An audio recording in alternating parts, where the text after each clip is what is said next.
नमस्कार। तो चलिए आज समझते हैं कि सरकार नाम की ये बड़ी सी मशीन आखिर चलती कैसे है। हम इसके पुर्जे पुर्जे अलग करके देखेंगे, बिल्कुल एक इंजीनियर की तरह। सोचिए जरा, ये कितना बड़ा चैलेंज है ना?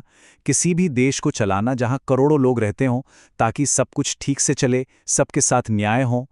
सरकार का जो पूरा ढांचा है, वो इसी बड़े सवाल का जवाब देने के लिए बनाया गया है।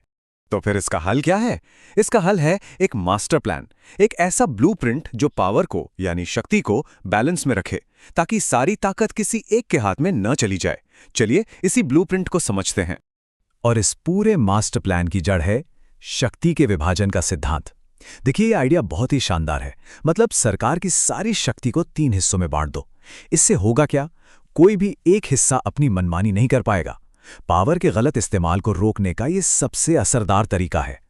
तो ये है वो पूरा सिस्टम एक नज़र में।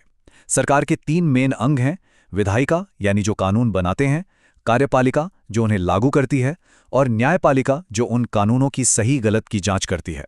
ये एक तरह का नक्शा है जो हमें आगे की राह दिखाएगा। ठीक है, तो चलिए शुरू करते हैं हमारे पहले अंग से, विधायिका। आप इन्हें देश के आर्किटेक्ट समझ सकते हैं, जो उन सभी नियमों और कानूनों का डिजाइन तैयार करते हैं जिनसे हमारा समाज चलता है। भारत में सेंटर में ये काम संसद करती है, और हमारी संसद है द्विसदनीय, जिसका सीधा सा मतलब है कि इसके 2 घर हैं या 2 सदन। ये दोनों सदन मिलकर काम करते हैं ताकि कोई भी कानून बनाने, बदलने या हटाने से पहले उस पर अच्छी तरह से बहस हो सके। ये 2 सदन हैं, लोकसभा और राज्यसभा। अब इनमें फर्क क्या है? देखिए, लोकसभा के जो मेंबर होते हैं उन्हें हम और आप मतलब जनता हर 5 साल में सीधे वोट देकर चुनती है। वहीं राज्यसभा एक परमानेंट हाउस है। ये कभी पूरी तरह भंग नहीं होता। इसके सदस्य राज्यों के प्रतिनिधि होते हैं। तो कोई भी आइडिया, कानून कैसे बनता है, इसका भी एक प्रोसेस है। सबसे पहले एक प्रस्ताव, जिसे बिल कहते हैं, किसी भी सदन में पेश होता है। फिर उस पर खूब बहस होती है। जब दोनों सदनों से पास कर देते हैं, तब वो जाता है राष्ट्रपति के पास उनकी फाइनल मोहर के लिए। और जैसे ही वो साइन करते हैं, वो बिल बन जाता है पूरे देश का कानून। अच्छा, कानून तो बन गया, पर उसे जमीन पर उतारेगा कौन? यहीं पर एंट्री होती है सरकार के दूसरे अंग की, कार्यपालिका। अगर विधायिका आर्किटेक्ट थी, तो कार्यपालिका वो बिल्डर है जो नक्शे को असलियत में बदलती है। इनका मेन काम है संसद जो भी कानून बनाती है उन्हें लागू करना और देश का रोजमर्रा का कामकाज संभालना। इसमें कौन कौन आता है? राष्ट्रपति से लेकर प्रधानमंत्री, उनके सारे मंत्री और देश के कोने कोने में बैठे सरकारी अधिकारी, ये सब कार्यपालिका का ही हिस्सा है। अब इस सिस्टम के हेड हैं हमारे राष्ट्रपति, जो देश के संवैधानिक प्रमुख हैं।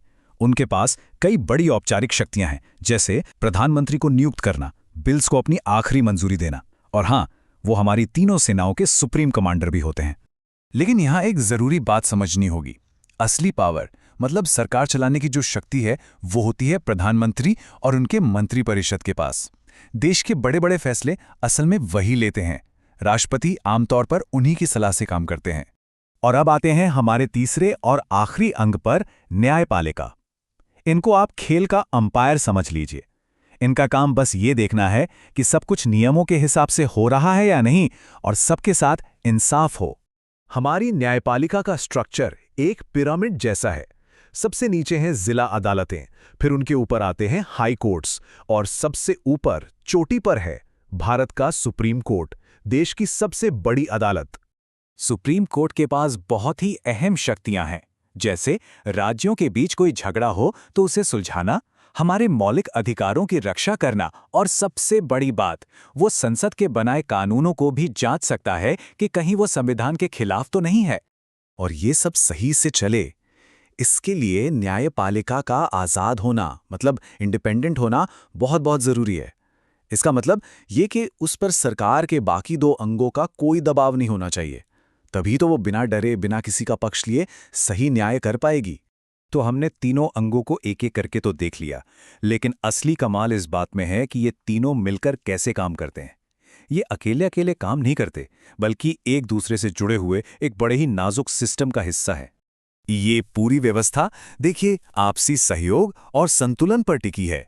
विधायिका कानून बनाती है, कार्यपालिका उसे लागू करती है, और न्यायपालिका ये पक्का करती है कि सब कुछ संविधान के हिसाब से हो। हर एक अंग दूसरे पर एक तरह का चेक और बैलेंस रखता है ताकि कोई भी अपनी हद से बाहर न जा पाए।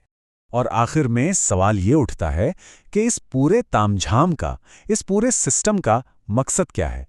ये जो बात कही गई है, ये सब कुछ बता देती है। आखिरी लक्ष्य है देश में अमन चैन बनाए रखना ताकि हर नागरिक की भलाई हो सके।